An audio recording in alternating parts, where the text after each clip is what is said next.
Hi, everyone. Today, Matt and I will be presenting an analysis of the Arcelik case study. In our presentation, we will go over the background, including the environment, the industry, and the growth within the market. Then we'll go over a SWOT analysis that assesses the strengths, weaknesses, opportunities, and threats. And then we'll finish off the presentation with some recommendations. To start off, we can look at the background of the company. Arcelik is a Turkish multinational household appliance manufacturer that is a part of the white goods industry. The white goods industry encompasses the manufacturing of fridges, ovens, washers, dryers, and much more. Founded in 1955 by Bebe Cox, the Cox Group is a Turkish representative or franchisee for major U.S. corporations like Ford. They also own about 57% of shares in Arcelik, which that helps Arcelik in giving them financial backing, joint training programs, and shared management practices. A little fun fact is that they produce Turkey's first washer machine and fridge, and they are operating in 150 countries with 12 different brands. So to look at Turkey's environment prior to liberalization, you can see that Turkey was struggling with low domestic consumer purchasing power, limited indigenous technology development, and tariffs and quotas that constrained the import competition and hampered the overall economic development of the company. However, not long after, Turkey's liberalization began with foreign trade regimes through the agreement with the European Union to reduce and fade out import taxes.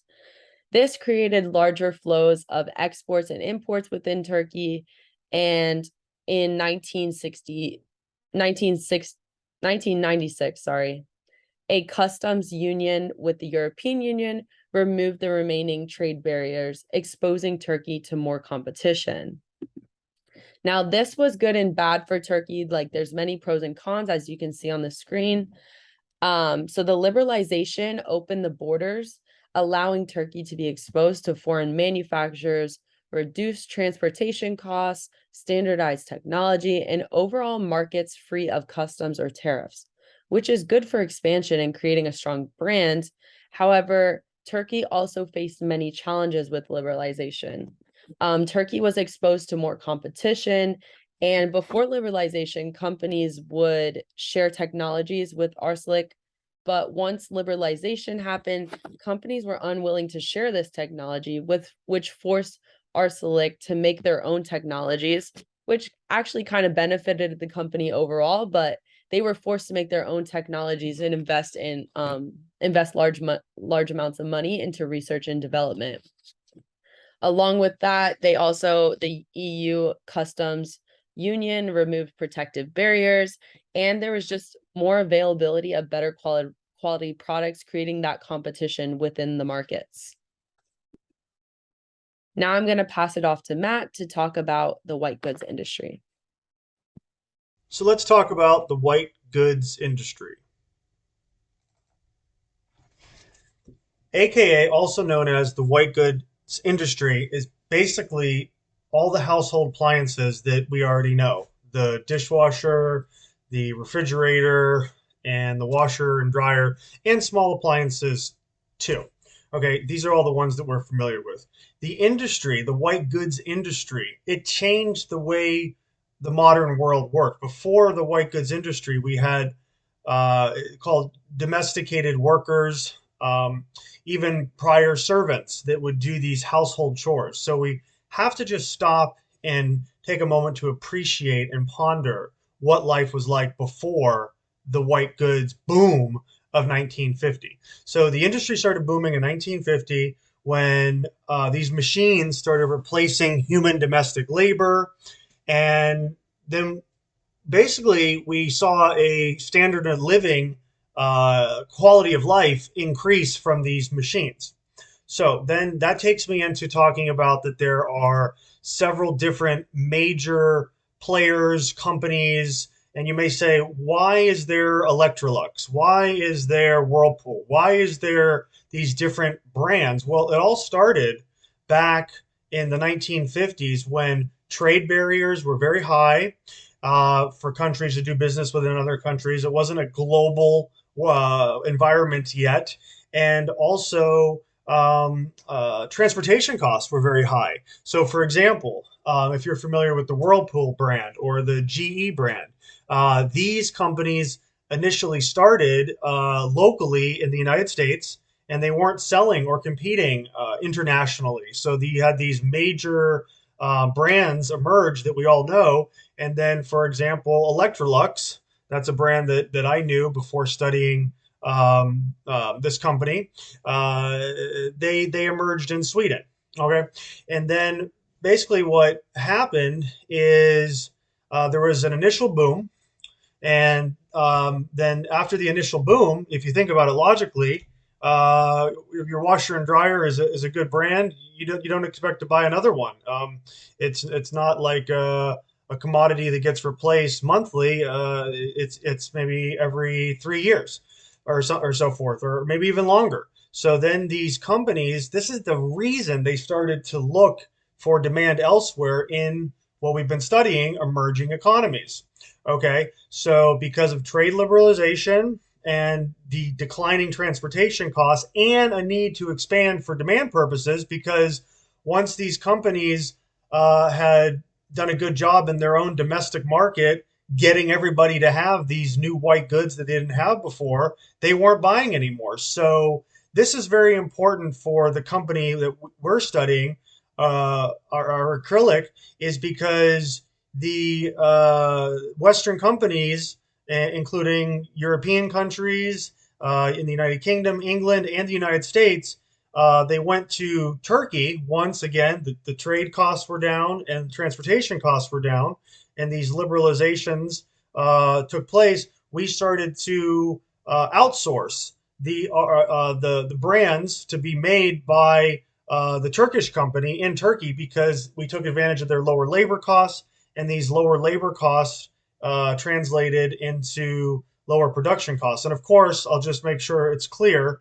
Our company, Acrylic, was manufacturing under brand label names, doing all of the processes up until the final step when they would just say that it's a GE, even though it was made by a different company in Turkey. Okay. This leads me into my next point about Arcelik and the international growth and its domestic growth. First, we need to go over a brief history that in the beginning in Turkey, the country itself, when it was closed off from protective barriers from the rest of the world, it did not have the standardized technology of already developed countries, and so they didn't use their own technology. They would license the technology from foreign companies to use to manufacture their own products. This went on for a number of reasons. One was the outsourcing of contracts. Arcelik, manufactured for leading brands in foreign countries, and these leading brands gave Arcelik access to their technology through licensing agreements to manufacture their products.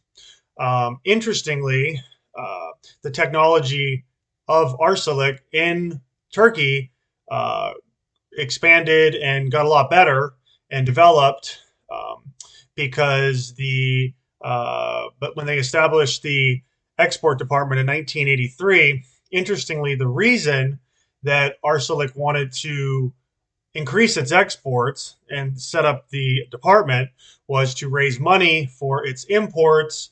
And specifically, they wanted to import many technological components that were not available in-house because they weren't making them. So everything was about using other people's technology or importing other people's technology to use as components.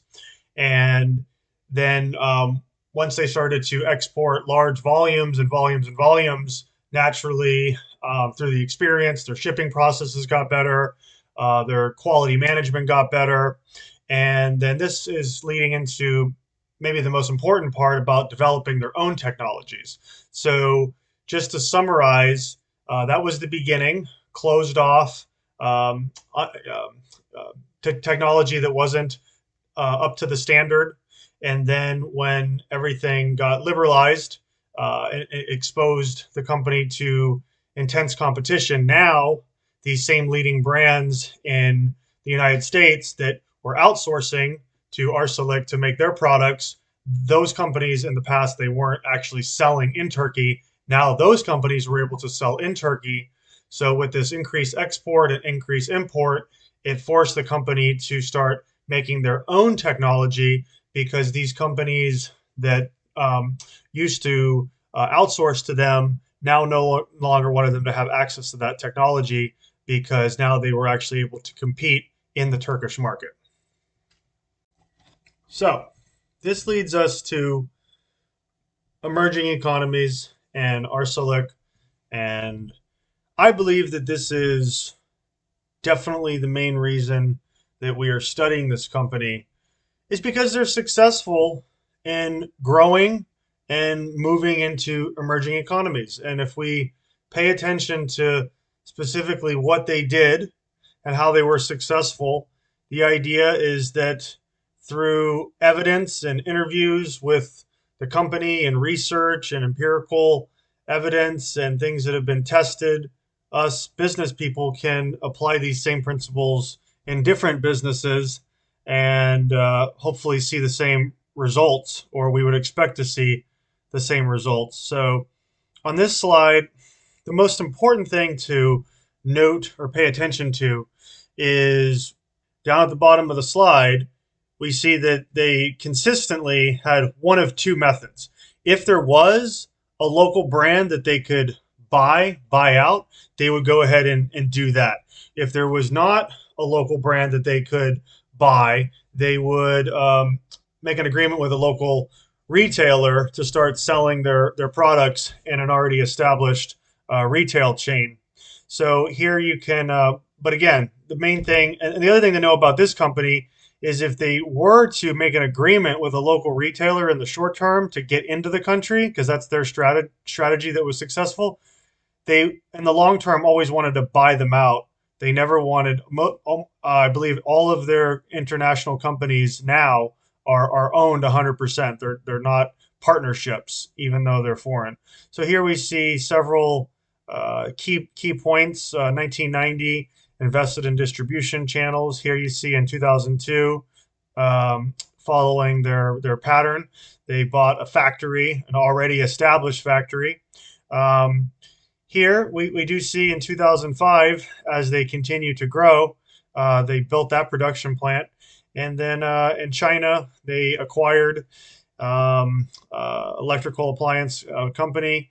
And then also in 2011, they acquired another holding company. In 2013, they continued to improve their distribution networks and strengthen it with the new flagship stores. What a flagship store is, it's kind of like, I think of it in, like, if you go to New York City and Manhattan, all the brands that we know, like a Breitling watch in New York, there will be their main showcase store, their main store. So they will have like everything there. So that's a flagship. Okay, so now moving on. Here we have an interesting opposing. So for the strengths, the company does have brand recognition. People know what the brand is. They recognize it when it's said. But at the same time, the weakness is the perception of the brand. They've been making steps to improve this. The brand perception weakness the company had was that they were not associated with very high quality.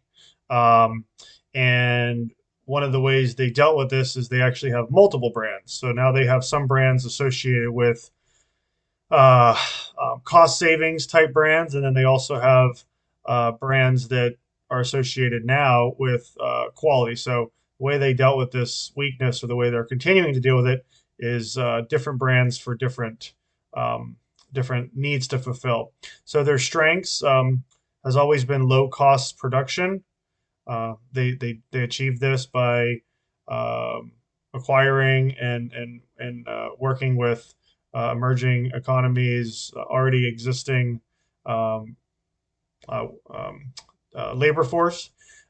Here, very important strengths When they were forced to develop their own technology, the government, the country, established the Research and Development Center, and they're one of they're one of the top patent leaders, having I think they're on the top 500 list of worldwide of companies that have the most technological proprietary patents.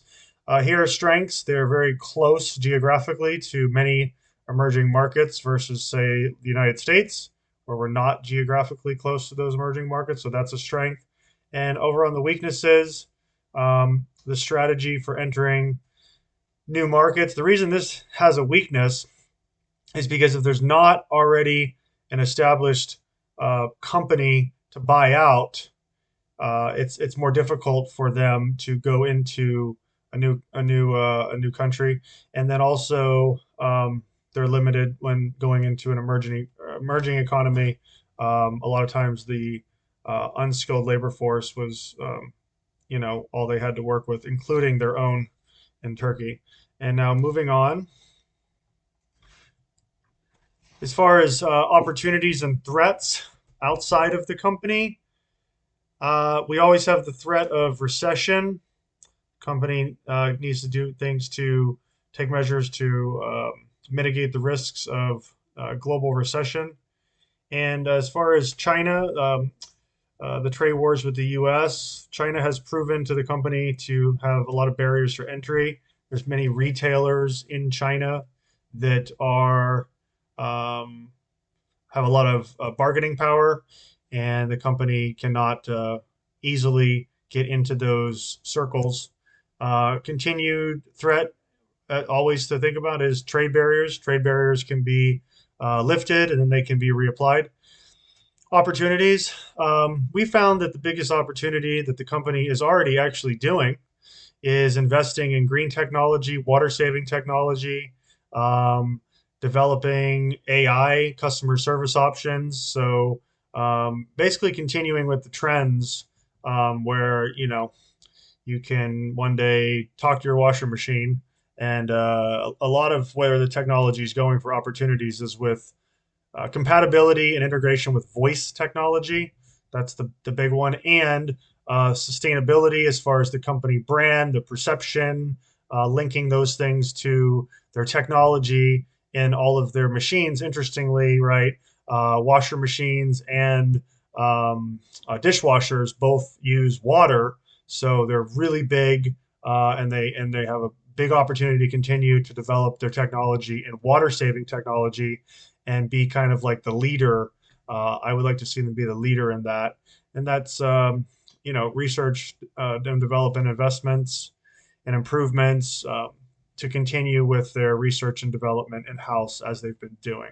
So now at this point, I'm going to turn it back over to Lisa to review our recommendations. Thank you.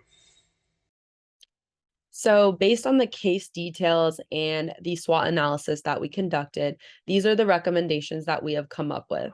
The first one being that Arcelik should review the feedback and use the feedback to build a better brand perception for the company. Brand perception was a big struggle for Arcelik. They were looked down as and not looked at as a great brand. So when you enter a new country, you definitely want to be perceived as a good brand so that the other countries will trust you because they already have this perception about you. So we suggest that they kind of look at online reviews of their products, or they send out surveys to customers who have purchased their products, and so that they can get that feedback and analyze it and see what is strong about the product or what's weak, and kind of tweak those things to adapt to the cultures and customs of the countries that they're entering. The next thing that we suggest is that we think they should take advantage of implementing greener technologies regarding energy, water, and the overall environment. There's many ways to do this. We said that they can invest in smart technologies that can kind of help reduce the consumption of water and energy, since a lot of their products, they are manufacturing of home appliances. A lot of those products do consume a lot of energy, and they all have to be plugged in or they're using water. So we said they could invest in some green technologies like save water technology, and that can save up to 5.2 liters of water per load, which is a lot. And a lot of economies are moving towards greener ways of doing business. So this will just help Arcelik compete with those companies.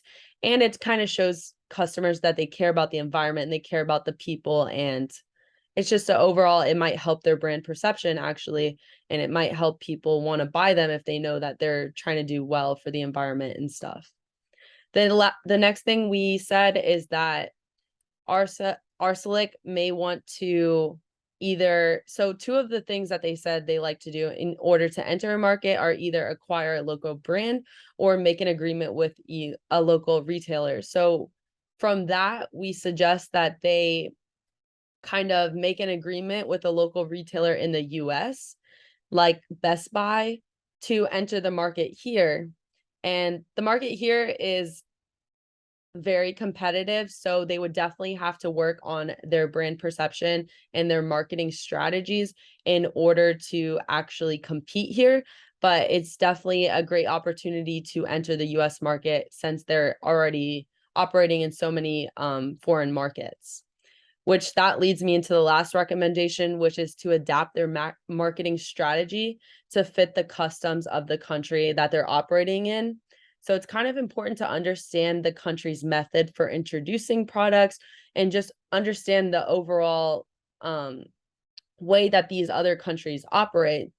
If you think back to like our D3 discussion board, they talk about the difference between China and Western markets and how China has a single source platform for getting all their information.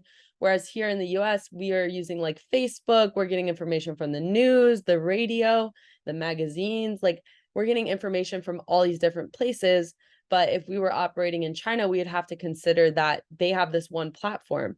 So definitely adapting the marketing strategy to best fit the country that they're operating with can help Arcelik perform and be more successful within those countries. So that's all of our recommendations. And thank you for listening to our presentations. If you do have any questions, feel free to comment them and we will get back to them. Thank you.